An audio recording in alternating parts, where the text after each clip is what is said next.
So when I saw this write-up that this young lady made today, it really touched me because this is one of the problems that a lot of families are facing today. So many families sold everything they had to train their son so that he can grow and carry others along, the only successful person in that family. One woman would just come from nowhere to get married to the man and sit on everything.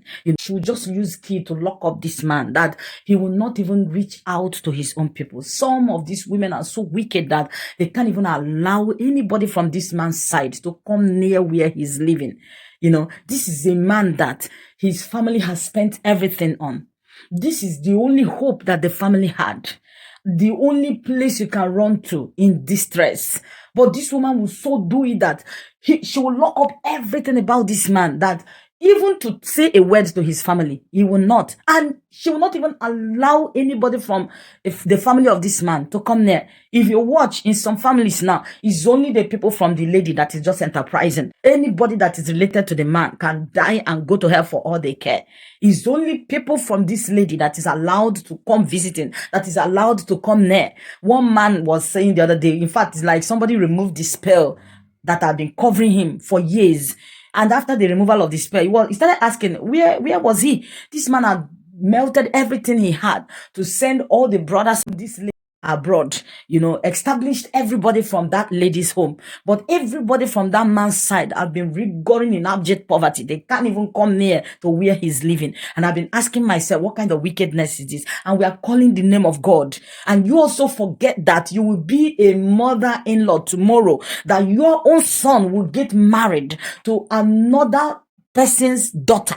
And just ask yourself, if your son all of a sudden get married to a woman like that, would you tolerate it? It is true that everything is working well for you today. It is to you that everything is coming and you are hell bent on training your own. Ask yourself, when you get a bit older and your son get married and your daughter-in-law didn't even allow you or your children to come near the house where your son is living after you spend everything to train him in university, take care of him, establish him, how would you feel? Sometimes we forget our tomorrow because of the beauty of today. I am using this opportunity to urge women, if you are among the women that do this, think about tomorrow, because tomorrow you will be a mother-in-law. It is true that it is working fine for you today. You don't want anybody from your husband's side to come near. You just came to marry only your husband. You will maltreat your mother-in-law to early grave. You maltreat all your sisters-in-law, your brothers-in-law. It is only people that come from your side that are human beings. Anybody from your husband's house that come is a witch or a wizard.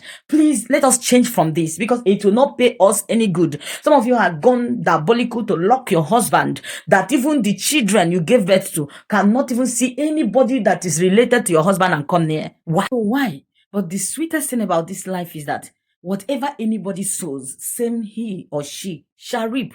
If you're a woman and you lock up your husband, that you know that this man is everything to his family, you lock him up that he shouldn't even reach out to his people because things are working well for you. You had established your own brothers and sisters. Many of them are living abroad, but many of them are doing very well. And everybody from your husband's side are almost carrying plates to beg food on the road. And you're watching them, blocking him from reaching out to his people. Here, you are just telling God the exact way you want to be treated in future.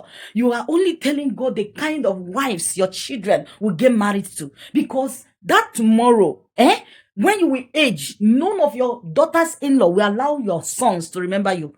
And every child or children they give birth to in that family will abhor you and even abhor his siblings, because let us stop all this wickedness, because we feel that today will continuously be like that there will be no change. Think the way you treat others and ask yourself, would you want to be treated that way in future when you eventually becomes a mother-in-law?